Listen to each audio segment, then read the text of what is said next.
Good morning, students. How are you? You have come back after a long break in the winter vacations.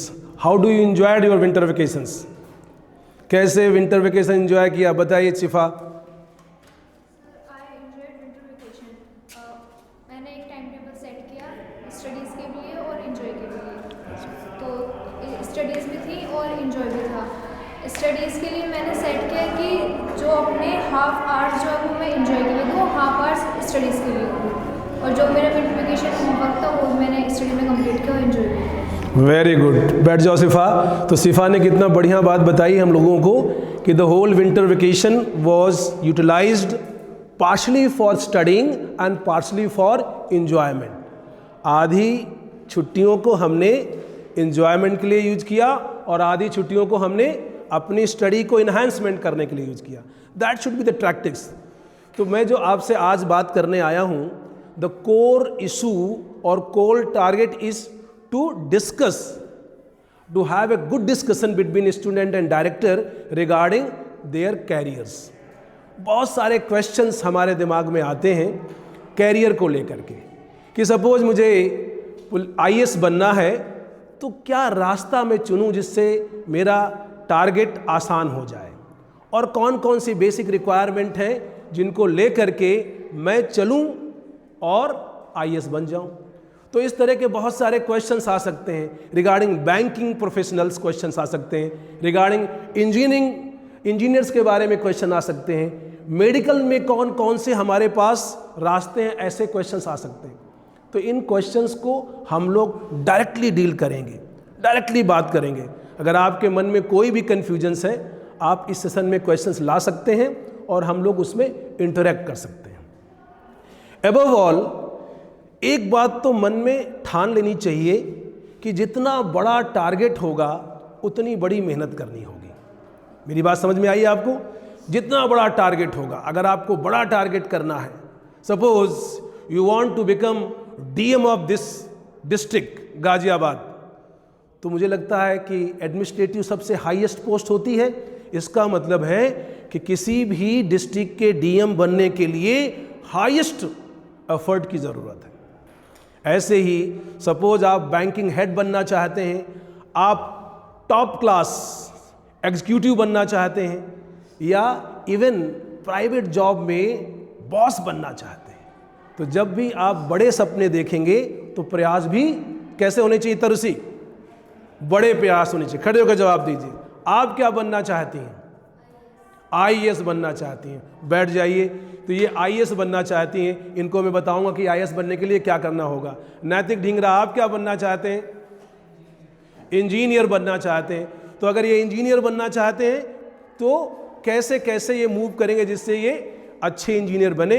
तो इस जो director and student session है उसमें हम लोग यही डिस्कस करेंगे।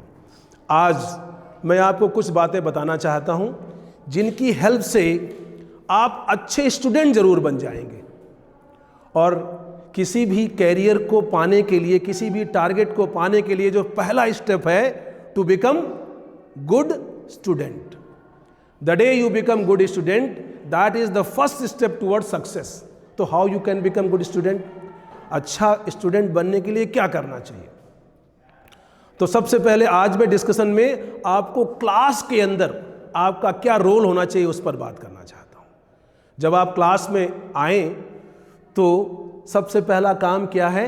To listen to teachers carefully. किनको सुनना चाहिए? टीचर्स को सुनना है। आप स्कूल क्यों आ रहे हैं?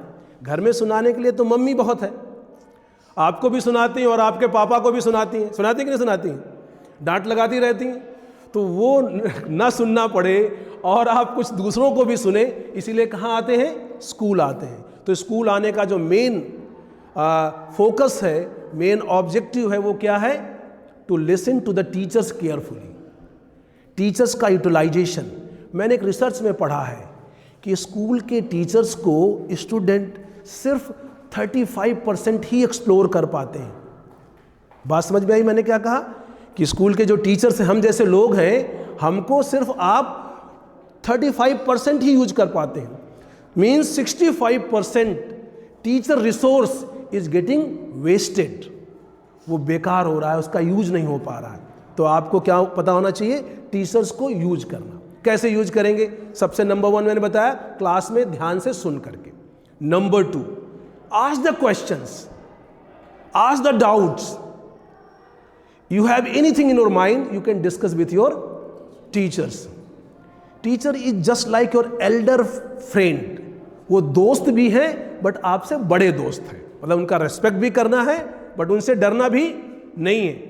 जिस टीचर से क्वेश्चन पूछने में आप डरें, इसका मतलब टीचर का प्रॉपर रोल नहीं है। हमें क्वेश्चन पूछने की हिम्मत होनी चाहिए, टीचर के साथ भय नहीं होना चाहिए। We should not afraid of teachers but we should be respecting them. उनको हमको रेस्पेक्ट भी करना है। तो सबसे पहले मैंने कहा टीचर से को सुने। नंबर 2, टीचर्स से डाउट पूछे। Number 3, the work given to you should be completed in the same day. आज आपको कोई काम दिया गया है, होमवर्क दिया गया है, that should be completed in the same day. It should not be kept for tomorrow. कहते ना, कल को नहीं छोड़ना है, आज ही करना है। तो आपका होमवर्क टाइम अप होना चाहिए, टाइम में कंप्लीट होना चाहिए। जो नोट्स हों वो इतने स्पेसिफिक और क्लियर हों कि जब आप उनको पढ़ें तो उनसे प्यार हो जाए, आपको अच्छा लगे पढ़ना। ऐसे नोट्स होने चाहिए। ये नहीं कि मैंने नोट्स उठाया और थोड़ी देर खोला, मूड खराब हो गया, अरे यार मैं अपनी बात नहीं समझ पा रहा हूँ, तो मैंने फेंक दिया। They should be well decorated, proper decoration के साथ होना चाहिए ताकि आप पढ़ें और जो इम्पोर्टेंट पॉइंट है वो हाईलाइटेड होना चाहिए। क्या होना चाहिए? हाईलाइटेड होना चाहिए। Is that clear to everyone? और जो last and most important point है वो है सेल्फ स्टडी का। सेल्फ स्टडी का मतलब है हमारी खुद की study. Every student has its different requirement. हर बच्चे की अपनी अलग अलग रिक्वायरमेंट होती है। हो सकता है नैतिक चौधरी की मैथ्स में प्रॉब्लम हो, नैतिक को मैथ में प्रॉब्लम हो, और अनमोल को किसी और सब्जेक्ट में प्रॉब्लम है, लवी को अच्छी राइटिंग में सेंटेंस फ्रेम करना नहीं आता है। तो ये हमारी इंडिविजुअल वीकनेसेस हैं।